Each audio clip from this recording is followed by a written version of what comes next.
Hello guys, good morning. Ngayon, ang lulutuin natin ay braised short beef ribs or Su Galbijjim in Korean. So, ang gagamitin ko na karne guys, itong LA Shikut Kalbi. So, ano siya, miguksan. From US siya guys na beef ribs. Yan ang gagamitin natin. And then, gagamit tayo ng ears. So, yan, meron kaming peras. Gagamitin natin siya. And half lang guys. Bali, actually, hindi pa siya half eh. Mga 3/4 lang yung ginamit ko. Para hindi siya ganun katamis. And then, gagamit din ako ng onion. And ito guys, yung ating garlic. And gagamit din ako guys ng kalbijjim or beef kalbi marinade. So, meron na siyang nabibili guys sa mga market. Ngayon, kung ayaw nyong gumamit ng ganito, pwede naman na soy sauce, tsaka yung plum juice nila. Bali, pagsamahin nyo guys, okay lang din yun. So, ito kasi, natira siya dun sa ipapadala ko dapat sa biyanan ko. And, since hindi ko naman siya magagamit, diba? Kung ilalagay ko lang siya sa rep. So, better yet, gamitin ko na rin siya. And, itong guys, yung ating vinegar. Okay? Ngayon, gagamit ako guys nitong ating blender para mixer, para i-mix natin yung ating mga ingredients. Okay, simulan na natin.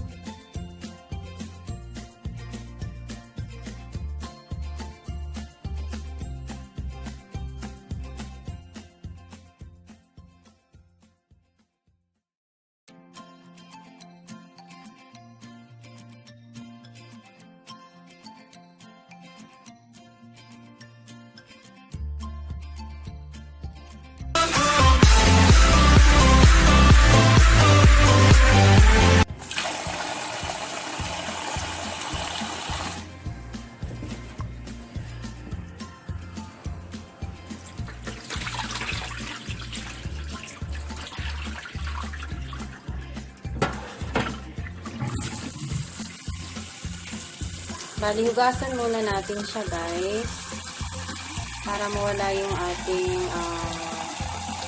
excess blood. Naman dugo. Bali, hugasan natin siya 3 beses.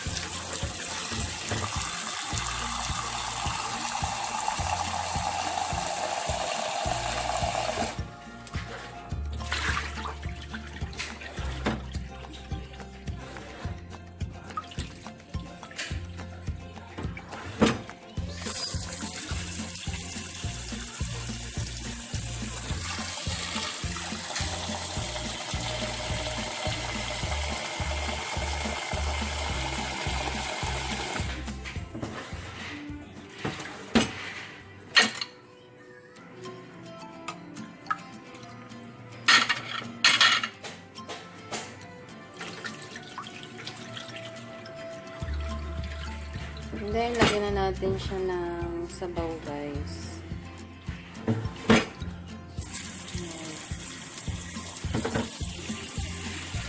Babad lang natin ng kaunti. And, gawin na natin yung ating sauce.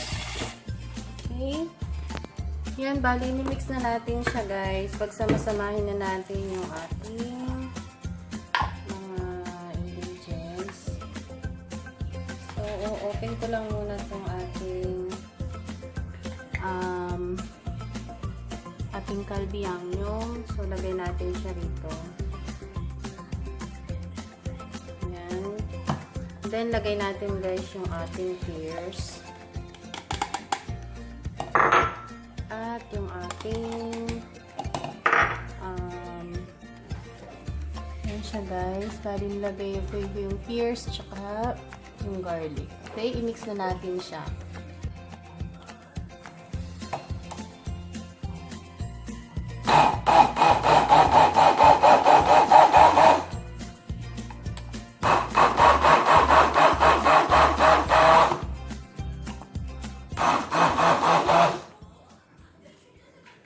And then, sunod natin guys yung ating onion.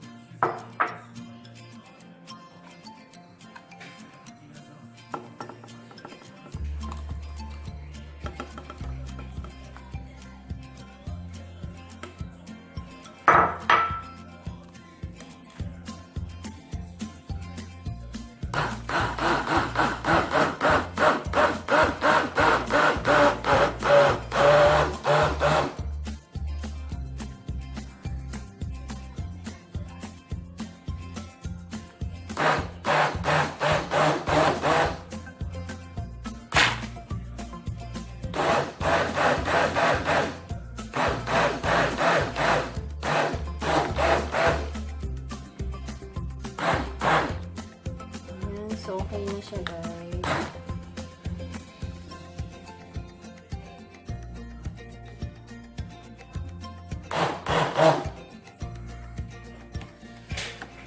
So, okay na siya. Bali, ilalagay na natin siya sa ating beef. Okay. Separate lang natin yung mixer natin. Okay. Tanggalin ko lang siya sa saksakan. And iluto na natin siya, guys. So, ito na yung itsura niya. Ito na siya, guys.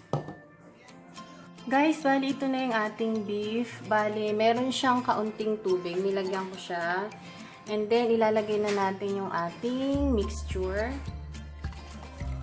Lagay lang natin siya lahat. Ayan. And then, lagyan natin ng kaunting, bali siguro mga 1 tablespoon. Oo. Ayan guys, naparami na siya. So, hindi ko na ito ilalagay. Okay. Okay guys, bali nilagyan ko siya ng 1 tablespoon ng vinegar. Okay. So, ngayon, iluto na natin siya. So, mga 20 minutes guys, okay na yan siya. Okay?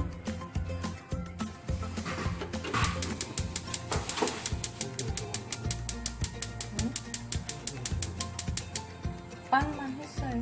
Kalbi. Oo, sige. Ano sa pag-utsan?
guys, luto na yung ating kalbijjim. So, pre-pressure cooker ko na siya para ano siya guys. Tapos lagyan natin ng sesame seeds. Okay na siya guys, kain na tayo.